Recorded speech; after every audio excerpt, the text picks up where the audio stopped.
Assalamualaikum warahmatullahi wabarakatuh. Selamat pagi semuanya. Kami dari kelompok 5 akan menjelaskan tentang materi uji one way ANOVA dan uji two way ANOVA.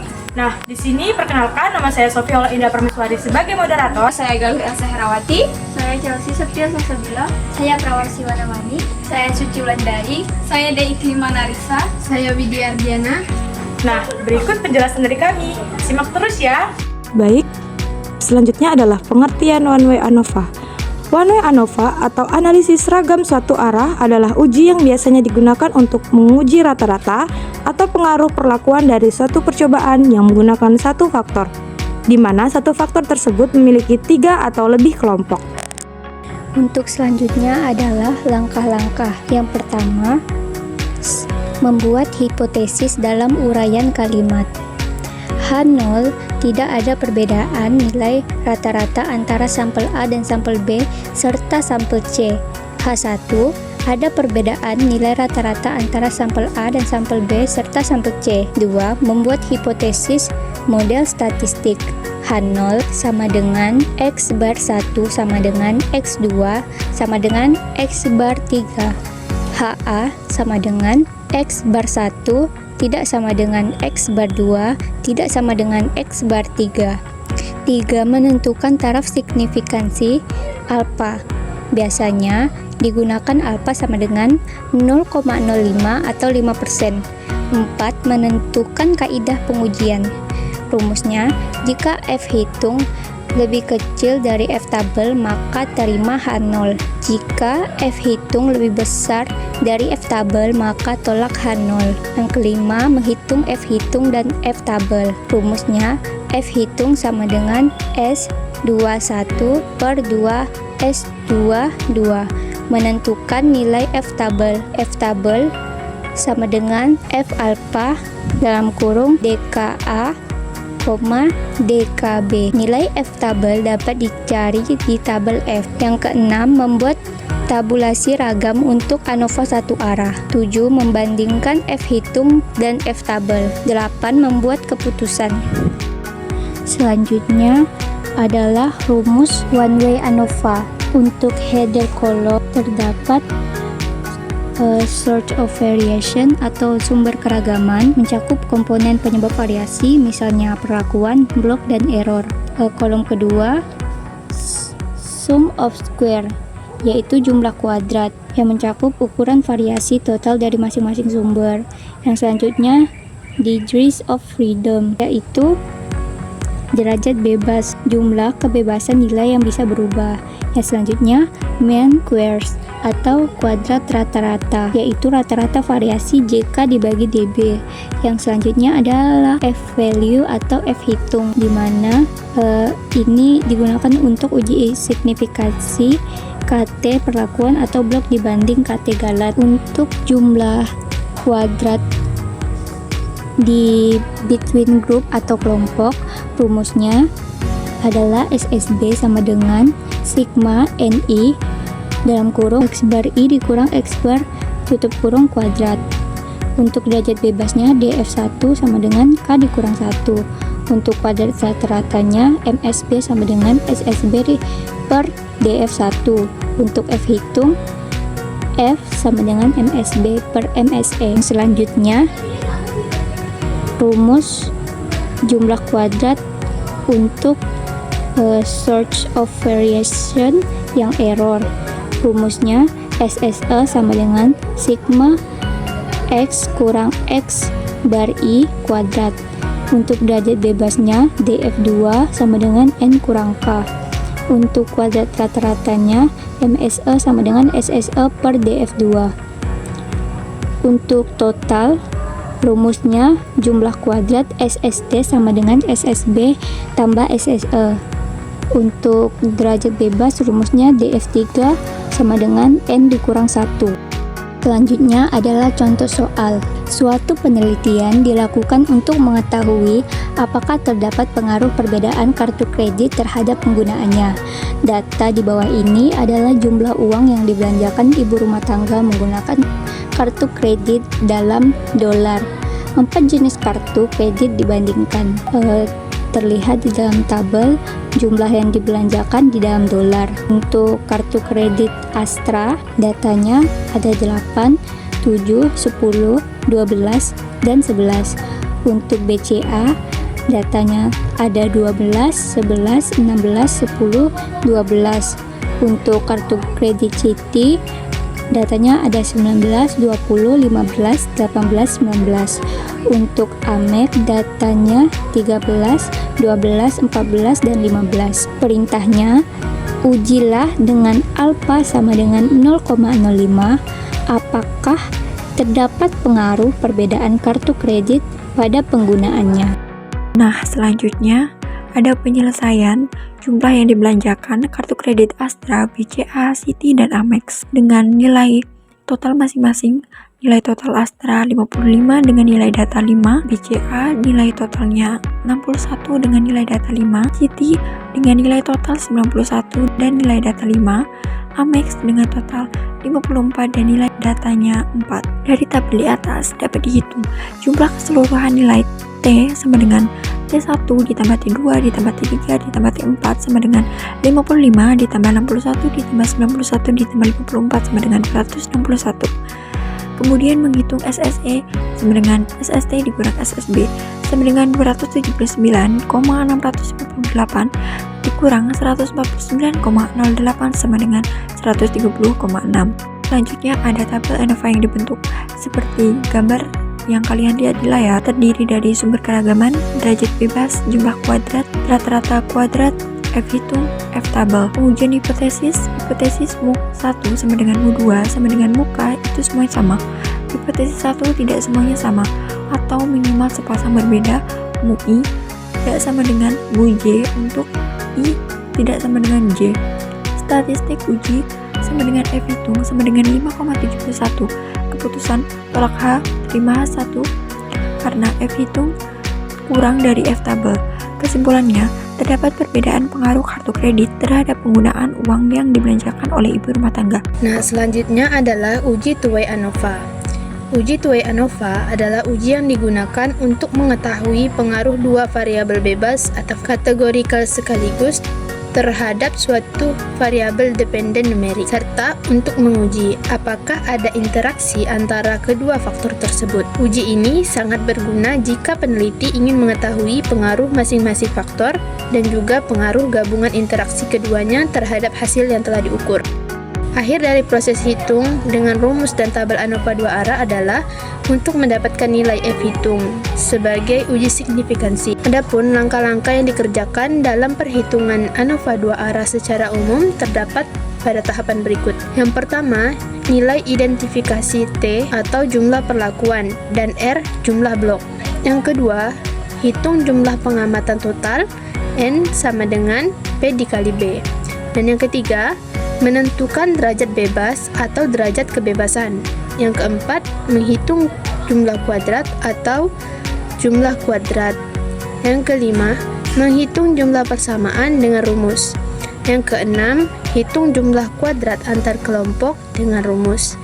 Dan yang ketujuh, mendapatkan nilai F hitung. Kedelapan, mencari nilai F tabel yang sesuai dengan tingkat signifikansi alfa yang telah ditetapkan.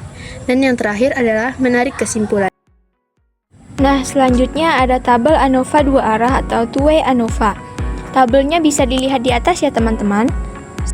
Selanjutnya ada rumus. Yang pertama ada rumus jumlah kuadrat baris.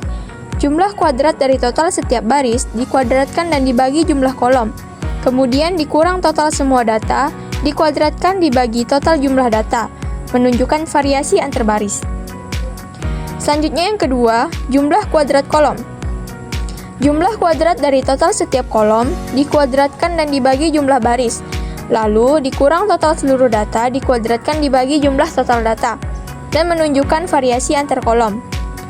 Dan yang ketiga ada jumlah kuadrat total. Jumlah kuadrat semua data observasi dikurang dengan total seluruh data, dikuadratkan dibagi jumlah total data. Ini adalah variasi total semua data. Yang keempat ada jumlah kuadrat galat. Jumlah kuadrat galat sama dengan JKT dikurang JKB dikurang JKK, itulah hasilnya. Nah, contohnya adalah Seorang peneliti ingin mengetahui bagaimana pengaruh usia untuk suatu metode diet terhadap penurunan berat badan. Penelitian dilakukan pada 4 metode diet, yaitu metode 1, 2, 3, dan 4. Dalam penelitian tersebut menggunakan 3 kelompok usia, yaitu kurang dari 20 tahun, antara 20 tahun sampai 40 tahun, dan lebih dari 40 tahun. Penyelesaian untuk mengetahui apakah terdapat perbedaan yang signifikan antara perlakuan, maka dilakukan uji ANOVA 2 arah. Sebelum bentuk hipotesis akan diujikan terlebih dahulu, yaitu hipotesis untuk faktor jarak usia baris dibagi hipotesis O, alfa 1 sama dengan alfa 2 sama dengan alfa 3. Tidak ada perbedaan rata-rata penurunan berat badan dalam kategori jarak usia. Hipotesis 1 dibagi alfa 1 tidak sama dengan alfa J. Setidaknya ada satu rata-rata penurunan berat badan yang berbeda dalam kategori jarak usia. Kemudian hipotesis untuk faktor metode diet kolom dibagi hipotesis O dibagi beta 1 sama dengan beta 2 sama dengan beta 3. Tidak ada perbedaan rata-rata penurunan berat badan dalam kategori metode diet. Hipotesis 1 dibagi delta I tidak sama dengan delta J. Setidaknya ada satu rata-rata penurunan berat badan yang berbeda dalam kategori metode diet. Selanjutnya, dari data pada tabel dapat diketahui banyak kolom baris, banyak pelakuan atau metode kolom, dan jumlah data yaitu banyak blok baris dibagi B sama dengan 3, banyak pelakuan kolom dibagi K sama dengan 4, banyak data dibagi N sama dengan B dikali K sama dengan 3 kali 4 sama dengan 12. Menentukan derajat kebebasan atau DF atau derajat bebas atau DB. DB1 sama dengan B dikurang 1 sama dengan 3 dikurang 1 sama dengan 2. DB2 sama dengan K dikurang 1 sama dengan 4 dikurang 1 sama dengan 3. Dengan beberapa informasi yang diperoleh, maka dapat dibentuk sebuah tabel ANOVA 2 arah yang belum selesai seperti berikut. Yaitu ada sumber, baris data, JK, KT, dan F menghitung. Kemudian menghitung jumlah kuadrat SQ. Selanjutnya ada rentan usia metode diet, yaitu ada 4. Rentan usianya ada kurang lebih 20 tahun sampai dengan lebih 40 tahun ke atas. Selanjutnya, nilai JKB, JKK, JKT, dan JKG dapat dihitung dengan cara substitusi nilai-nilai yang sesuai dengan rumus. Cara menghitung nilai-nilai jumlah kuadrat dilakukan seperti beberapa cara penyelesaian berikut, yaitu yang pertama menghitung jumlah kuadrat baris seperti rumus yang di bawah ini yang menghasilkan nilai 0,167. Kemudian yang kedua menghitung jumlah kuadrat kolom dengan rumus JKK mendapatkan hasil 9,667. Selanjutnya yang ketiga menghitung jumlah kuadrat total dengan rumus jumlah kuadrat total sama dengan jumlah kuadrat semua data observasi dikurangi dengan total seluruh data dikuadratkan dibagi jumlah total data. Didapatkan hasil 244 dikurang 2500 dibagi 12 sama dengan 244 dikurang 208,333 sama dengan 35,667. Yang keempat, menghitung jumlah kuadrat galat dengan rumus jumlah kuadrat galat sama dengan jumlah kuadrat total dikurang jumlah kuadrat baris dikurang jumlah kuadrat kolom. JKG sama dengan 35,667 dikurang 0,167 dikurang 5,667. JKG sama dengan 25,833. Dari nilai JKB, JKK, JKT, dan JKG selanjutnya dapat digunakan untuk menghitung mean square atau kuadrat tengah untuk blok, perlakuan, dan galat. Selanjutnya, nilai ketiga kuadrat tengah tersebut dapat digunakan untuk mendapatkan nilai F hitung dalam tabel ANOVA 2 arah seperti berikut. Pada hasil uji ANOVA 2 arah di atas diperoleh nilai F hitung untuk faktor kelompok usia adalah F hitung usia sama dengan 0,0193 dan nilai F hitung untuk faktor metode diet adalah F hitung metode sama dengan 0,749. Selanjutnya, untuk nilai F-tabel, nilai kritis dengan F alpha sama dengan 0,05 dengan derajat bebas pembilang 2 dan derajat bebas pembilang 6 dapat dilihat melalui tabel distribusi F yang mencantumkan nilai F-tabel sama dengan 5,14. Nilai kritis dengan F alpha sama dengan 0,05 dengan derajat bebas pembilang 3 dan derajat bebas pembilang penyebut 6. Dapat dilihat melalui tabel distribusi F yang mencantumkan nilai F-tabel sama dengan 4,76. Terakhir adalah melakukan penarikan kesimpulan dengan cara membandingkan nilai F hitung yang diperoleh pada tabel ANOVA 2 arah dan nilai F-tabel. Penarikan kesimpulan dilakukan menggunakan nilai F hitung dan F-tabel yang sesuai untuk kategori jarak usia dan metode diet. Untuk faktor rentang usia, F hitung usia sama dengan 0,0913. Keputusan F hitung usia kurang dari F H0 diterima. H0 banding 1 sama dengan alpha 2 sama dengan alpha 3. Kesimpulan, tidak ada perbedaan rata-rata penurunan berat badan yang signifikan dalam kategori rentang usia. Untuk faktor metode diet, F hitung usia sama dengan 0,749. F alpha sama dengan 0,05 dengan derajat bebas pembilang 3 dan derajat bebas penyebut 6 sama dengan 4,76. Kesimpulannya, tidak ada perbedaan rata-rata penurunan berat badan yang signifikan dalam kategori metode diet. Sekian penjelasan dari kelompok kami. Terima kasih kepada teman-teman atas perhatiannya. Kami akhiri. Wassalamualaikum warahmatullahi wabarakatuh. Selamat pagi semua. Dadah.